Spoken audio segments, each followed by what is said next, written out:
আপনাদের জন্য আমার আজকের নিবেদন সৈয়দ মুজতবা আলীর লেখা ছোট গল্প চাচা কাহিনী। বার্লিন শহরের উলান স্ট্রিটের উপর 1929 খ্রিস্টাব্দে হিন্দুস্তান হাউস নামে একটি রেস্তোরাঁ জন্ম নেয় এবং সঙ্গে সঙ্গে বাঙালির যা স্বভাব, রেস্তোরাঁর এক কোণে একটি আড্ডা বসে যায়। আড্ডার গোসাই ছিলেন চাচা, বরিশালের খাজা বাঙাল মুসলমান, আর চেলারা গোসাই, মুখুজ্জে, সরকার, রায়, চ্যাংরা, গোলাম, মৌলা ইত্যাদি। রায় চুকচুক করে বেয়ার খাচ্ছিলেন, আর গ্রাম সম্পর্কে তার ভাগ্নে গোলাম মৌলা ভয়ে ভয়ে তার দিকে মিট মিট করে তাকাচ্ছিল। পাছে তিনি বানচাল হয়ে যান। এ মামলা চাচা রোজই দেখেন, কিছু বলেন না। আজ বললেন, অত দৌড়াচ্ছিস কেন? মৌলা লাজুক ছেলে মাথা নিচু করে বললে, ওটা আবার খাবার কি প্রয়োজন? আপনি তো কখনো খাননি। এতদিন বার্লিনে থেকেও মামুরি বা কি দরকার? চাচা বললেন, ওর বাপ খেত, ঠাকুরদা খেত, দাদামশাই খেত, মামারা খায় এদেশে না এসেও। ওর হলো পাইকারি মাতাল, আর 5টা হিন্দুস্তানির মতো পেঁচি মাতাল নয়। আর আমি কখনো খাইনি তোকে কে বললে? আড্ডা একসঙ্গে বললে, সে কি চাচা? এমনভাবে কোরাস গাইলে মনে হলো যেন বছরের পর বছর তারা এই বাক্যগুলি মহড়া দিয়ে আসছে। ডান হাত গলাবন্ধ কোটের মধ্যিখান দিয়ে ঢুকিয়ে বাঁ হাতের তেলও চিট করে চাচা বললেন, মদকে ইংরেজিতে বলে স্পিরিট, আর স্পিরিট মানে ভূত, অর্থাৎ মদে রয়েছে ভূত। সে ভূত কখনো কার ঘাড়ে চাপে তার কি কিছু ঠিক ঠিকানা আছে?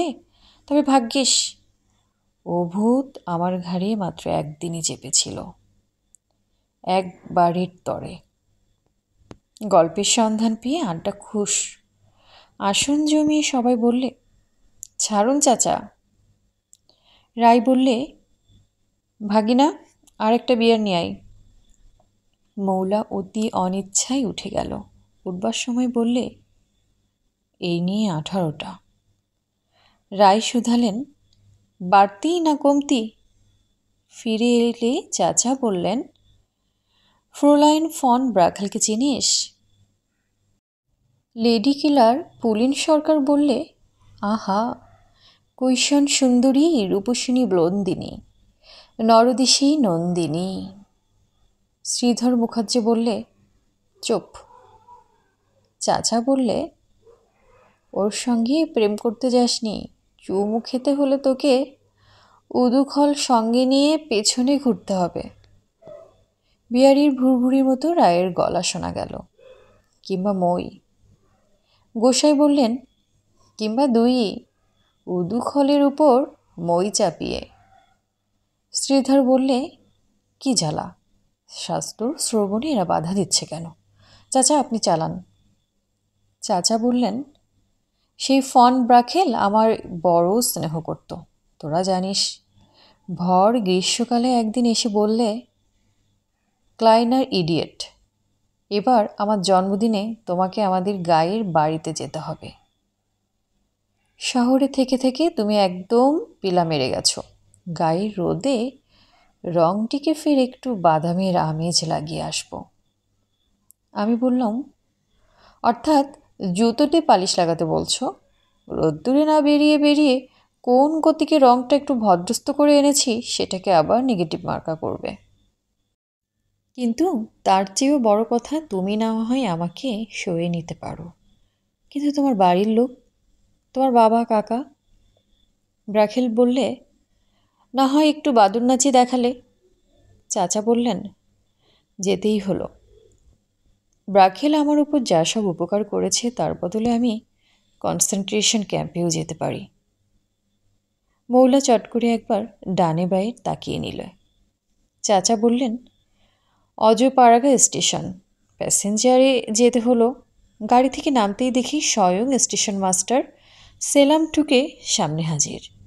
তার পিছনে ছোটবাবু, মালবাবু, অবশ্য দেশের মতো খালি গায়ে আলপাকার উপর ব্রেস্ট কোট পরা নয়, টিকিটবাবু 2-4 জন তামাশা দেখে নলা পুরো পাক্কা প্রসেশন বললেই হয়। ওই অজয় স্টেশনে আমিই বোধহয় প্রথম ভারতীয় নামলুম, আর আমিই বোধহয় শেষ।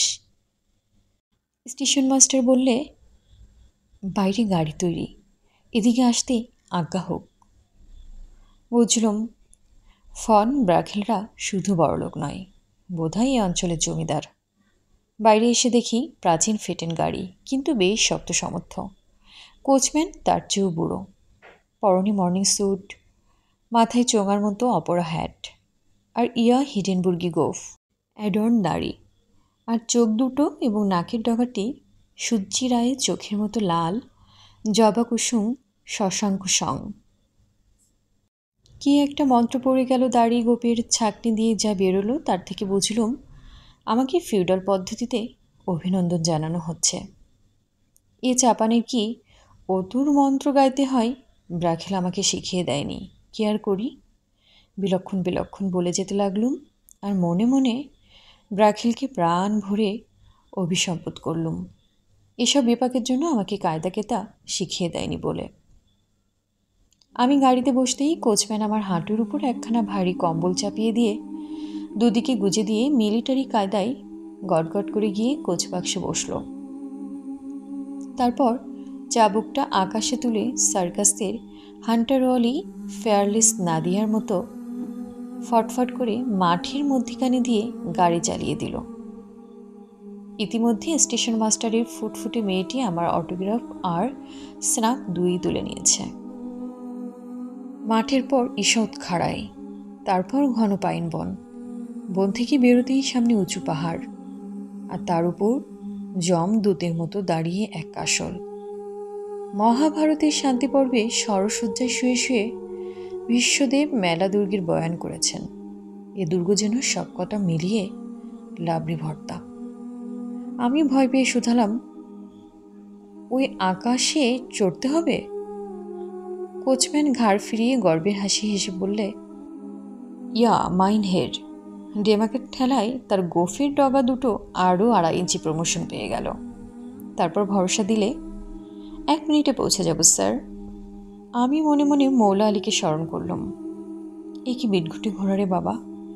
এতক্ষণ সমান জমিতে চলছিল, আমাদের দেশি টাট্টুর মতো কদম আর দুলকে চাল মিশিয়ে। এখন চড়াই পেয়ে চলল লাম্বি চালে। রাস্তাটা অজগরের মতো পাহাড়টাকে পেঁচিয়ে পেঁচিয়ে উপরে উঠে যেন কাসলটায় ফনা মেলেছে। কিন্তু ফনার কথা থাক, উপস্থিত প্রতি বাঁকে গাড়ি যেন 2 চাকার উপর ভর দিয়ে মোড় নিচ্ছে। হঠাৎ সামনে দেখি বিরাট খোলা গেট। কাকড়ির উপর দিয়ে গাড়ি এসে যেখানে দাঁড়ালো তার উপর থেকে গলা শুনে তাকিয়ে দেখি ভিলিকিনি থেকে। মৌলা শুধালো, ভিলিকিনি মানে? চাচা বললেন, ও ব্যালকনি, আমাদের দেশে বলে ভিলিকিনি। সেই ভিলিকিনি থেকে ফন ব্রাখেল চেঁচিয়ে বলছে, জোহানেস, ওকে ওর ঘর দেখিয়ে দাও, গুস্টাফ টেবিল সাজাচ্ছে। তারপর আমাকে বললে, ডিনারের পয়লা ঘন্টা এক্ষুনি পড়বে, তুমি তৈরি হয়ে নাও। চাচা বললেন, পরি তো কারখানার চোঙার মতো পাতলুন আর গলাবন্ধ কোট, কিন্তু একটা নেভি ব্লু স্যুট আমি প্রথম যৌবনে হিম্মত সিংয়ের পাল্লায় পরে করিয়েছিলাম। তার রং তখন বাদামিতে গিয়ে দাঁড়িয়েছে। এরপর কোন রং নেবে যেন মনস্থির করতে না পেরে ন যোজং ন তস্থং হয়ে আছে। হাত মুখ ধুয়ে সেইটি পরে বেডরুমটার ফেন্সি জিনিসপত্রগুলো তাকিয়ে দেখছি।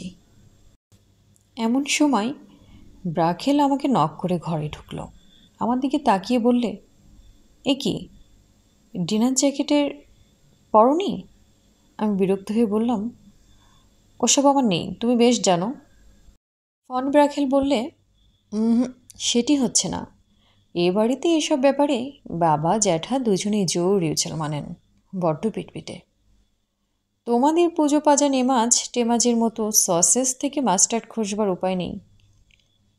তারপর একটু ভেবে নিয়ে বললে, তা তুমি এক কাজ করো, দাদার কাবার্ড ভর্তি ডিনার জ্যাকেট, শার্ট, বো তারই এক বস্তু পরে নাও।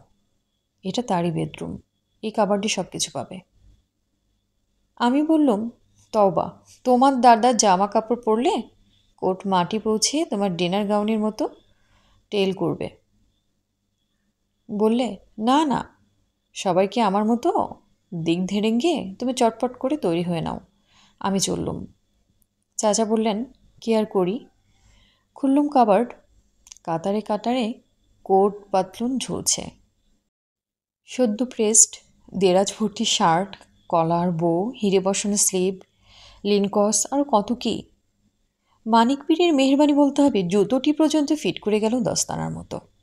তারপর চুল ব্রাশ করতে গিয়ে আমার কেমন যেন মনে হলো এই বেশের সঙ্গে সঙ্গে মাথার মধ্যিখানে সিথি জুৎসই হবে না, ব্যাক ব্রাশ করলেই মানাবে ভালো।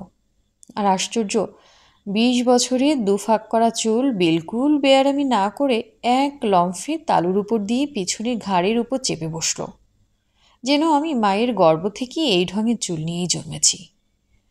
আয়নাতে চেহারা দেখে মনে হলো ঠিক জঙ্গলির মতো দেখাচ্ছে না? তোরা অবশ্য বিশ্বাস করবি নে।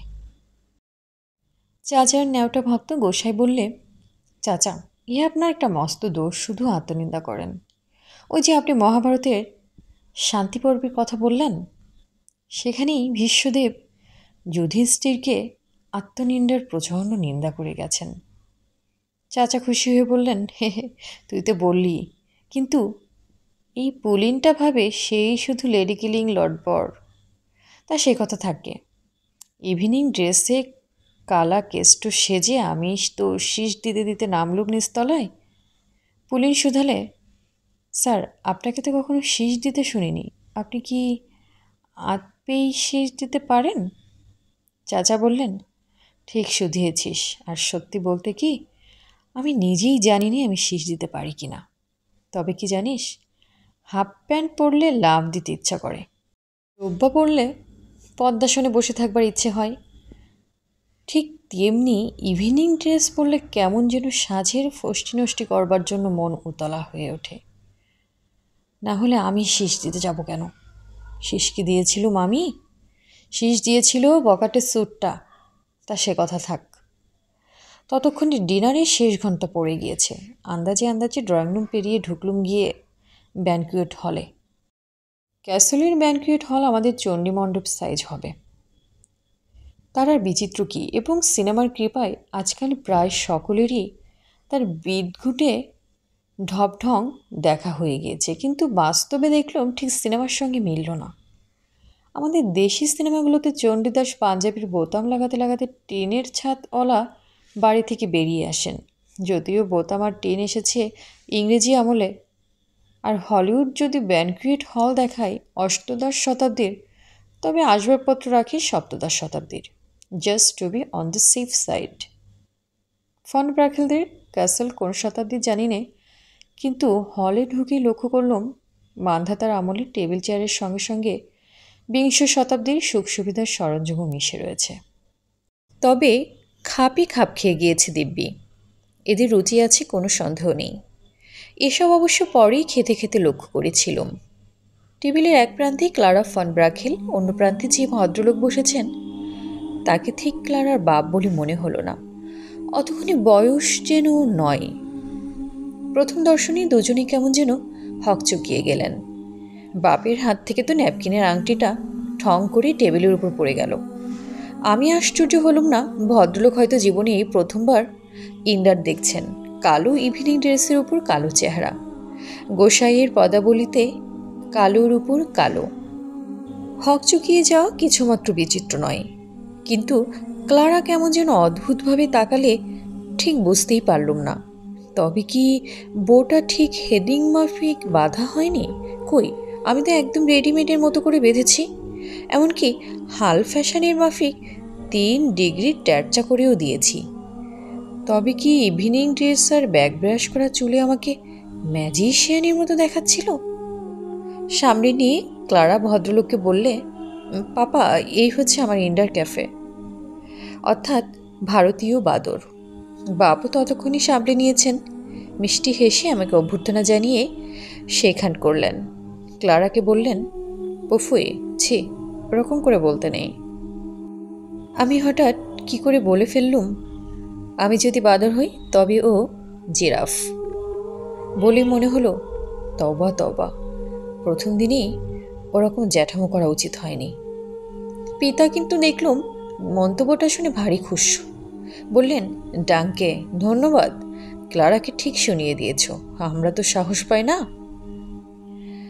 পালিশ আয়নার মতো টেবিল, স্বচ্ছন্দে মুখ দেখা যায়, তার উপর ওলন্দাজ লেসির গোল গোল হালকা চাকতির উপর প্লেট পিরিচ সাজানো।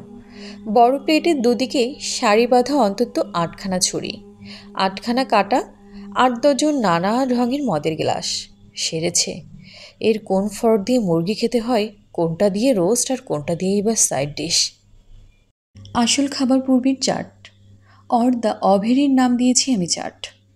তখন দেয়া হয়ে গিয়েছে খুঞ্চার 6 পাত থেকে আমি তুলেছি মাত্র 2 পদ, কিঞ্চিত সসেজ আর 2টি জলপাই। এমন সময় বাটলার 2 হাতে গোটা চারিক বোতল নিয়ে এসে শোধালো, শেরি, পোর্ট, ভেরমুট কিংবা হুইস্কি সোডা। আমি এসব দ্রব্য সসম্ভ্রমে এড়িয়ে চলি। হঠাৎ কী করে মুখ দিয়ে বেরিয়ে গেল, নো বিয়ার। বলেই জিভ কাটলুম। আমি কি বলতে কি বললুম। একে তো আমি বিয়ার জীবনে কখনো খাইনি, তার উপর আমি ভালো করেই জানি বিয়ার চাষারে ড্রিঙ্ক। ভদ্রলোকে যদি বা খায় তবে গরমের দিনে তেষ্টা মেটাবার জন্য। অষ্টপদী ব্যানকুয়েটে বিয়ার, এজন্য বিয়ের ভোজে কালিয়ার বদলে শুটকি তলব করা। ক্লারা জানতো আমি মদ খাইনি, হয়তো বাপকে তাই আগের থেকে বলে রেখে আমার জন্য মাপ চেয়ে রেখেছিল। তাই সে আমার দিকে অবাক হয়ে তাকালো। বাটলার কিন্তু কিছুমাত্র অপ্রতিভ না হয়ে 1 ঢাউস বিয়ারের মগ নিয়ে এলো। তার ভেতর অনায়াসে 2 বোতল বিয়ার জায়গা হয়ে যায়।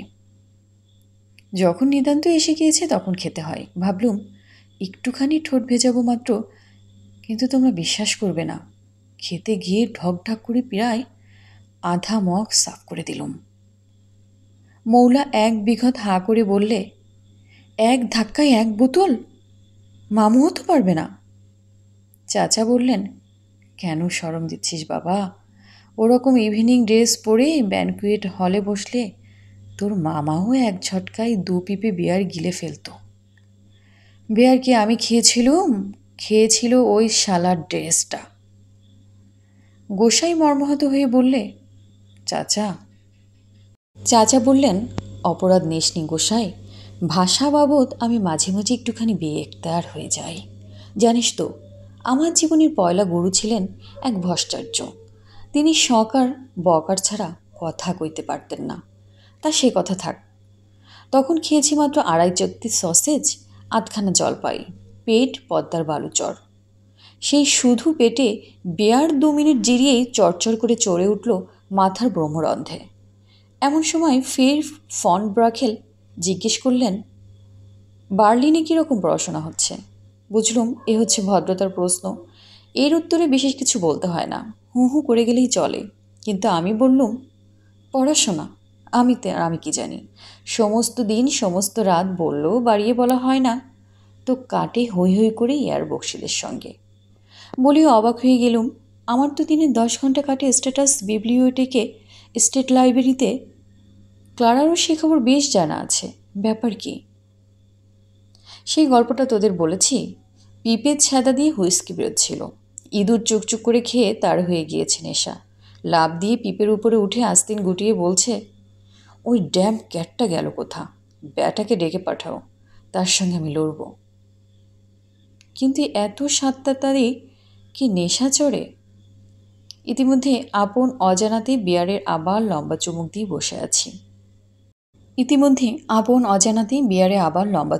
বসে আছি। করে করে 3-4 পদ খাওয়া হয়ে গিয়েছে।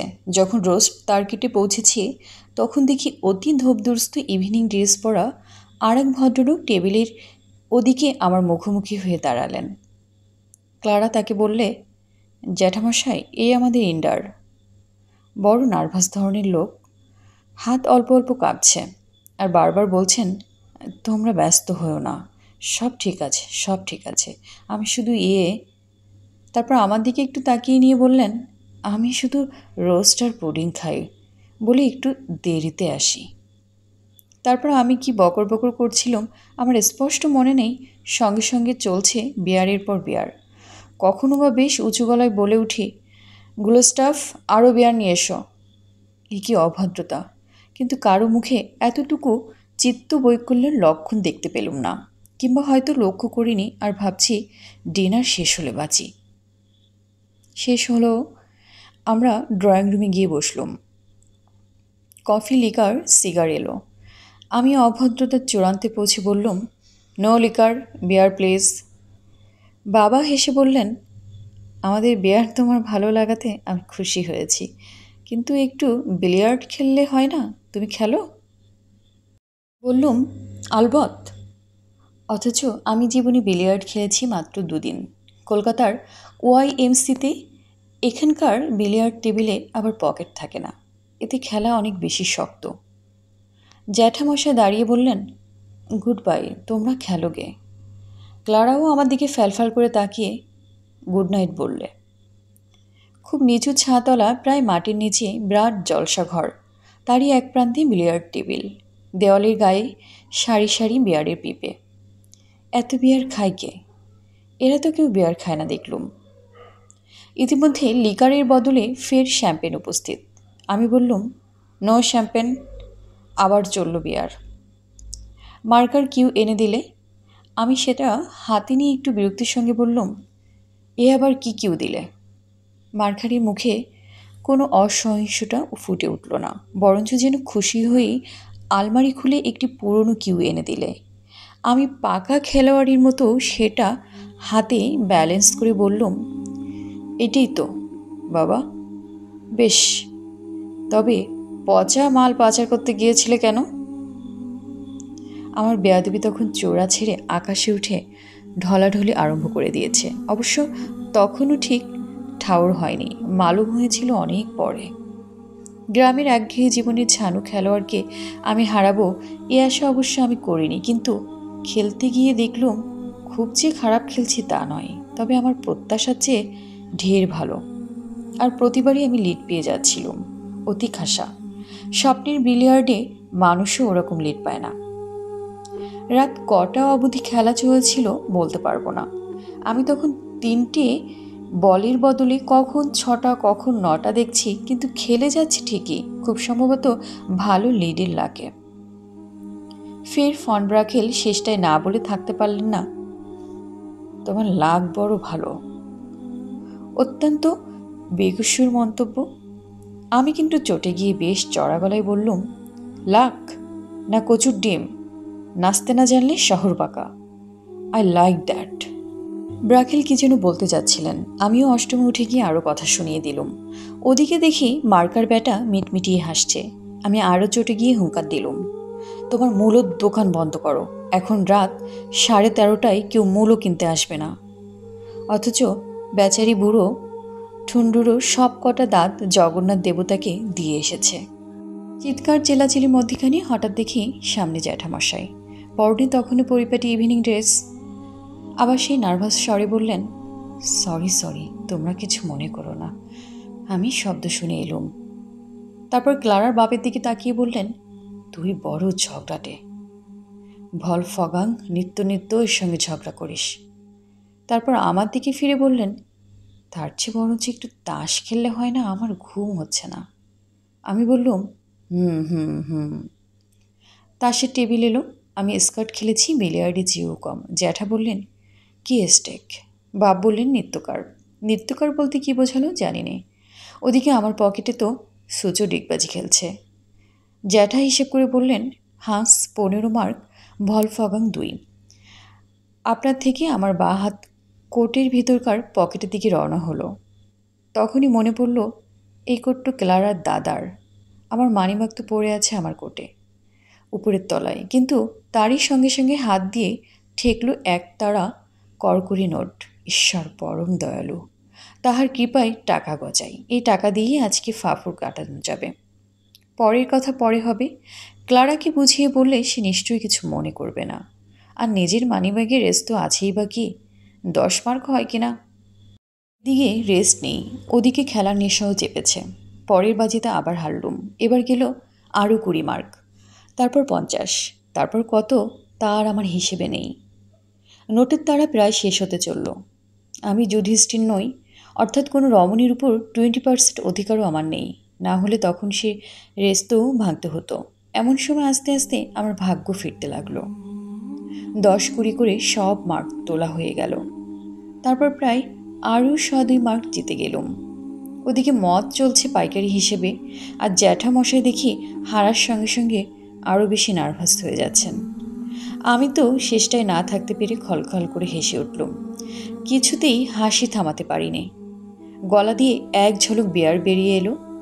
কোনো গতিকে সেটা রুমাল দিয়ে সামলালুম, কিন্তু হাসি আর থামাতে পারিনি। বুঝলুম এরই কই নেশা। জ্যাঠামশাই নার্ভাস সুরে বললেন, হে হে হে, এটা যেন কেমন যেন, এটা তোমার আসলে লাক, নইলে আমি খেলাতে। আবার লাক। এক মুহূর্তে আমার হাসি থেমে গিয়ে হলো বেজায় রাগ। বিলিয়ার্ডের বেলায়ও আমাকে শুনতে হয়েছিল ওই গুড ড্যাম লাকের দোহাই। টং হয়ে এক ঝটকায় টেবিলের তাস ছিটকে ফেলে বললুম, তার মানে আপনারা আমাকে কি পেয়েছেন? You and your damn luck, damn damn. বাপ জ্যাঠা কি বলে আমায় ঠান্ডা করতে চেয়েছিলেন আমার সেদিকে খেয়াল নেই। কতক্ষণ চলেছিল তাও বলতে পারবো না।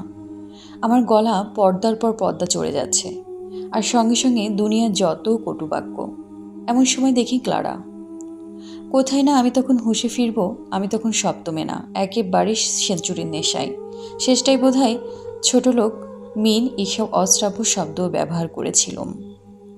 ক্লারা আমার কাঁধে হাত দিয়ে নিয়ে চলল দরজার দিকে। অনুনয় করে বললে, অত চড়ছ কেন?